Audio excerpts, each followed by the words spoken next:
Good morning, class. Today, I'm going to go over with you some of the findings I came up with while going over data manipulation within Excel. Each offender that is processed throughout our system, or jail system that is given a jacket number, which is much like a social security number, and is used as a distinct identifier to the individual that is processed. Based on the jacket number, offenders will be tracked on our criminal watch system. When any individual is booked or processed 5 or more times in a 3-year period, they are identified as a prophylactic offender now, and is added to my watch list.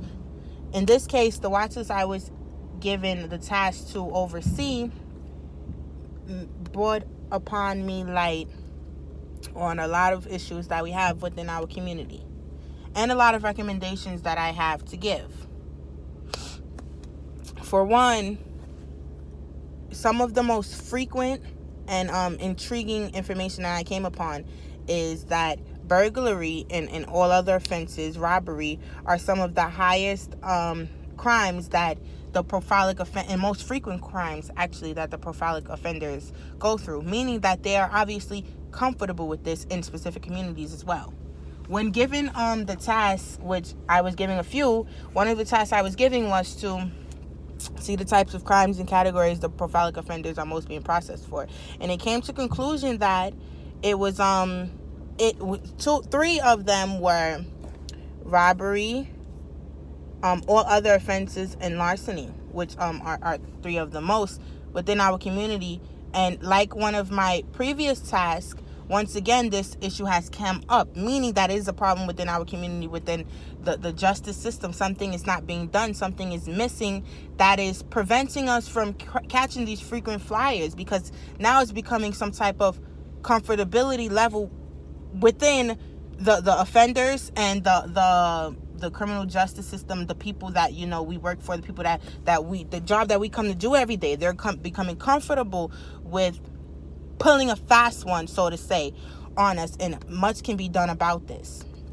For one, I recommend that there are way more patrol officers that are sent on the scene to patrol areas.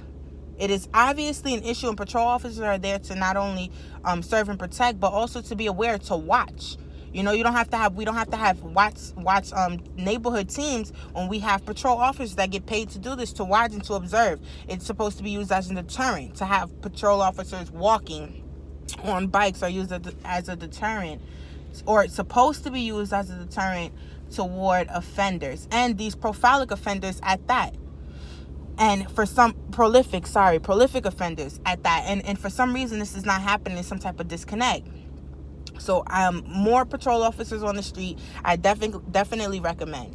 I also recommend the as far as street cams, as far as cameras on the police bodies, whatever, I think that there can definitely be more surveillance within the community, 100%, especially in areas such as Buffalo, Lockport, Niagara Falls, which is where the main crimes were happening, and the main crimes, some being burglary and larceny and things of that sort, which means that these offenders are now knowing where to go, which is also an issue. The worst thing you can have is someone get comfortable, especially when they know they can get away with it. They will continue to do so. That's just in human nature. And we have to now get into the minds of these offenders and understand what is having them to be so comfortable with continuing to do what they do. So with that said, more surveillance within the communities can also be used as a deterrent to stop them, especially if it's known that there are cameras around the neighborhood, because then it's nothing to hide. There's no need for us to hide it.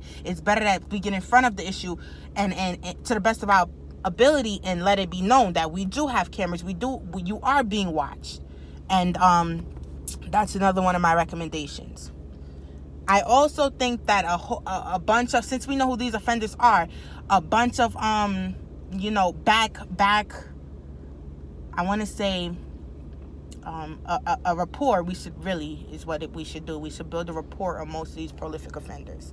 That's what also needs to be done, because then we will become to learn them more. Just throwing all of these John Does and Jane Does and all of this into the system, and not really knowing, we need to know them, because the best thing you can do is work within the community. That's what we're here to really do. Work with the community to stop the the chaos, stop the violence, stop the crimes being committed. That's the main purpose of every single one of our jobs here, is to make the world a better place to live as a whole, and to get all of the offenders off the street.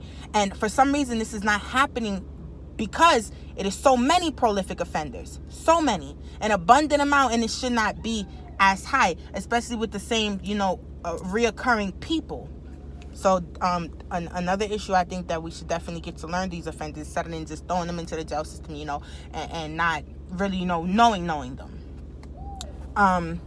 That is some of the information I gathered. I would love to go through more if I had time, but I think that the main three things we should do is build a rapport, have surveillance, and have more patrol officers on the street. Definitely, deterrent is the best thing we can do right now, until we are able to learn the tricks and things of sort from these offenders, in order to get in their minds, and be ahead of them. But as of right now, they're ahead of us, and that can't happen. That's an issue, and something needs to be done. Thank you.